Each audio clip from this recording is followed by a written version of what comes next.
नमस्कार दोस्तों, मेरा नाम राज वर्मा है। आज मैं फिर एक न्यू कहानी के साथ में उपस्थित हूँ। आशा होगा पिछले कहानी आपको अच्छी लगी होगी और ये भी कहानी आपको अच्छी लगेगी। मैं एक बात आपसे अगर पूछूं कि अगर हम लोग बचपन से सुनते आ रहे हैं कि किसी व्यक्ति की अगर असमय मृत्यु हो जाती है तो उसे मोक्ष मिलती है, उसकी आत्मा भटकती है, मोक्ष नहीं मिलती है। बहुत से तमाम बातें हमारे बुजुर्गों द्वारा बताया जाता है। तो क्या ये हकीकत है? अगर हकीकत है तो फिर प्रूफ क्यों नहीं मिलती है? और कहीं ना कहीं इसका हकीकत भी होगा तभी ना ये आज हमारे पूर्वज ने इस चीज़ को बताते आ रहे हैं। फिर इसी तरह की एक कहानी मिला, सोचिए आपको आज बता दें। एक माँ होती है और उसके बच्चे उसके सपने में आते हैं। जो बच्चा डेट कर गया है और बार बार अपनी बातें को बताता है कि माँ ये बातें लोगों को बताओ, ये बातें लोगों को बताओ, ये बात है, वो बात है, ऐसे हो से है। लेकिन फिर भी माँ किसी से बताती नहीं है, क्योंकि उसके बच्चे लगभग 1 साल पहले, 6 महीना पहले मर चुका है वो। अब ये तमाम बातें क्या है, एक एक करके हम आएंगे, इसको जानेंगे। ये कहानी है मध्य प्रदेश की। मध्य प्रदेश में एक शहर है जिसका नाम ग्वालियर है, और ग्वालियर में एक थाना आता है ठाठीपुर। ठाठीपुर का क्षेत्र में एक तराई माई करके एक इलाका है, गांव है, कस्बा है। वहां की सच्ची कहानी है। एक व्यक्ति की शादी होती है 2017 में। वो व्यक्ति ग्वालियर पुलिस में कांस्टेबल के पद पे था। शादी होती है 17 में। बहुत अच्छी पत्नी भी मिलती है, सुंदर पत्नी मिलती है, और बच्चे, वो व्यक्ति भी जो पुलिस कांस्टेबल थे वो भी बहुत अच्छे थे। तो दोनों के जो दाम्पत्य जीवन था बहुत अच्छा चल रहा था। बीते समय में उनको 2020 में एक लड़का का जन्म लेता है।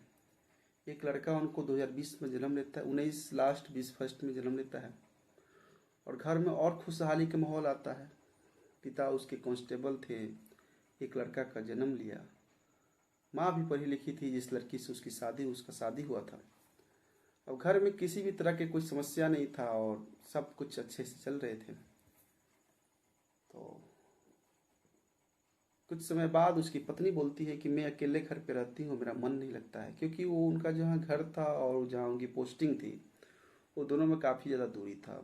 तो फिर जॉब के साथ घर पे रहना पॉसिबल था नहीं। तो बोलते हैं ठीक है, क्या चाहती हो? तो बोले कि, उनकी पत्नी बोली कि एक दुकान कर दीजिए, और दुकान खोलने के बाद क्या होगा कि मेरा भी कुछ मन यहाँ पे लग जाएगा, और आपका भी पैसा आ जाएगा, मेरा भी कुछ हो जाएगा इनकम। हम लोग अच्छा खासा और अच्छा दोनों आदमी कमाएंगे। तो कांस्टेबल साहब भी समझते हैं कि हाँ ठीक ही बोलती है। अगर मन लगता नहीं है, एक दुकान हो जाएगा तो ये भी कमाएगी, हम भी कमाएंगे, अच्छा खासा घर का बिजनेस हो जाएगा, इनकम हो जाएगा। तो कोई पेंट या प्लास्टिक का कोई दुकान खुलता उनके घर में। और फिर दोनों पति पत्नी, मतलब पति तो कांस्टेबल अपने रहते हैं, बहुत कम आते थे, 15 दिन, एक सप्ताह पर। और उनकी जो पत्नी थी वो दुकान खोल दी थी, दुकान पर रहती थी। अच्छा जीवन चल रहा था। और 2018 2020 17 की शादी है, तो 17 में अच्छा खासा मोबाइल भी था। तो उन लोगों का दिन ऐसे भी फोन ऑन पे कट जाता था। अब इस बात को यहीं पर रोक देते हैं। एक समय की बात है, 2023 28 अप्रैल को उनके घर पे एक पार्टी फंक्शन होता है। इस पार्टी फंक्शन में जितने भी गेस्ट, जितने भी मेहमान लोग आए हुए थे, वो अपने अपने मतलब इंजॉय कर रहे थे। हर व्यक्ति अपने अपने कामों में व्यस्त था। लेकिन सभी व्यक्ति व्यस्त थे, सभी इंजॉय कर रहे थे। अचानक एक तरफ से चीख की आवाज़ आती है, और जैसे चीख की आवाज़ आया, उधर सब दौड़ना शुरू कर दिया। जब सब जाते हैं अपने घर के दरवाजे पर, बाहर द्वार पे, तो देखता है सब क्या कि जिस कांस्टेबल साहब के यहाँ पार्टी हो रही थी, उनके बेटे, जो बड़ा बेटा है 2020 में जन्म लिया था, वो छत पर से गिर गया है और उसकी हालत नाजुक हो गई है।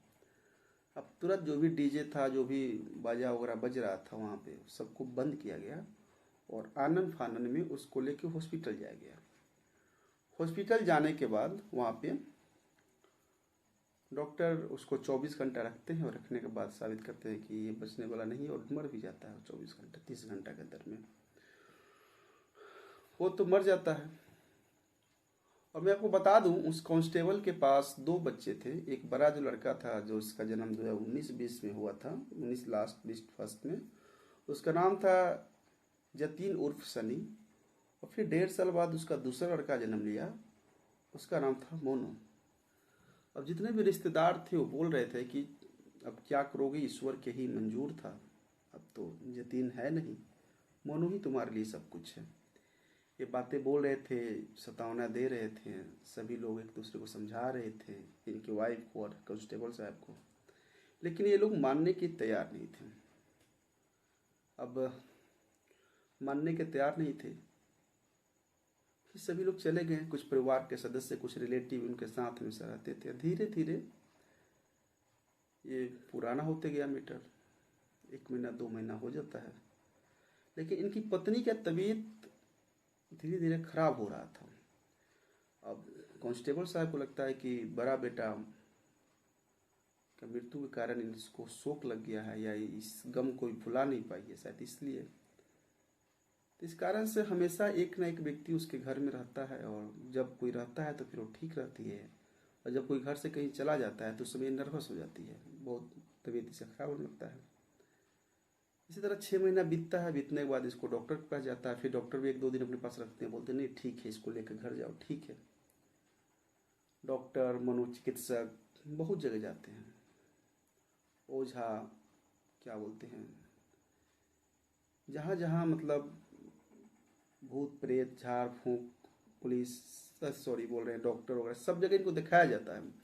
दिखाने के बाद इनको कहीं से भी एक ही रिस्पॉन्स मिलता है सब जगह से कि ये ठीक है, बिल्कुल फिट है, और इनको आप घर लेके जाइए। लेकिन ठीक वही होता है, घर आते हैं तो फिर ये इनका तबीयत फिर बिगड़ने लगता है, और जब इनके साथ कोई होता है तो ठीक रहते हैं। अब इस बात से बहुत परेशान थे कांस्टेबल साहब। एक बच्चे को भी संभालना था, पत्नी का भी तबीयत खराब था, इधर ड्यूटी भी थी उनकी। फिर भी कांस्टेबल साहब को लगता था कि होनी है, संजोग है, लेकिन कभी उनके मन में भी आता था कि हो सकता है ये दुकान जो खोली घर पे, वो दुकान कुछ अपशगुन है, हम लोग को धैर्य नहीं धर रहा होता है, मन में विचित्र इस तरह की बातें आते हैं कि ये दुकान ठीक नहीं है। अब इस तरह करते हुए 1 साल हो जाते हैं, और 1 साल के बाद इनकी पत्नी एक दिन बैठी हुई थी, बोलती कि मैं आपसे कुछ बताना चाहता हूँ, बताना चाहती हूँ। तो बोले बोलो क्या बात है। तो जो अपना लड़का जो डेट किया था, जतीन, ये छत पर से नहीं गिरा था, इसको मैं गिरा दी थी। और आप विश्वास कीजिए, क्योंकि जिस समय गिरा था वो छत पर था, और यही बात मैं आपसे नहीं बता रही थी, मन में बहुत भारी हो गया था। अब ये बात तो कांस्टेबल साहब सुनते हैं तो उनका भी दिमाग हिल जाता है कि एक माँ अपने बेटे को कैसे गिरा दी। लेकिन कुछ ऐसे एविडेंस वो औरत देती है जिस कारण से कांस्टेबल साहब उसकी रिकॉर्ड करते हैं, वीडियो बनाते हैं। फिर वो जाते हैं अपने नज़दीकी थाना ठाठीपुर में, और वहाँ पुलिस को बोलते हैं कि इस तरह की बात है, आप इसको जांच पड़ताल कीजिए, एफआईआर कीजिए। मेरी पत्नी है तो क्या हुआ, आप एफआईआर कीजिए, नोट कीजिए। अब पुलिस आती है, अपनी इसकी पत्नी को, कांस्टेबल साहब की पत्नी को अरेस्ट करती है, लेकर चले जाती है। जाने के बाद जिस सेल में उनको बंद किया जाता है, फिर वहाँ भी रात में सब सो जाते हैं तो डिस्टर्ब हो जाती है, 20 तरह की बातें बोलती है, जिस कारण से और भी मतलब उस सेल में जो भी कैदी थे उनको डिस्टर्ब होता था सोने में। फिर 2 महीने बाद पुलिस से रूबरू होता है तो और कुछ बताती है। अब मैं आपको बता दूं, तो वो जो औरत थी जो अपने कांस्टेबल साहब को बताती है कि मैं ही अपने बच्चे को गिरा दी थी, क्योंकि मुझे एक आत्मा बार बार प्रेशर करता था, कि प्रेशर देता था कि इसको गिरा दो, गिरा दो, गिरा दो, इतना ही बता देती है। जिसको रिकॉर्ड करके ले आकर उसको पुलिस को देते हैं, कंप्लेन होता है, फिर ये औरत को जेल भेज दिया जाता है। लेकिन जेल में जाती है तो फिर इनके मन में एक बच्चा आता है और बार बार प्रेशर देता है कि तुमने आधे बात क्यों बताई, तुम पूरी बात बताओ उनको, तुमने मुझे क्यों मारा, सारी बात बताओ।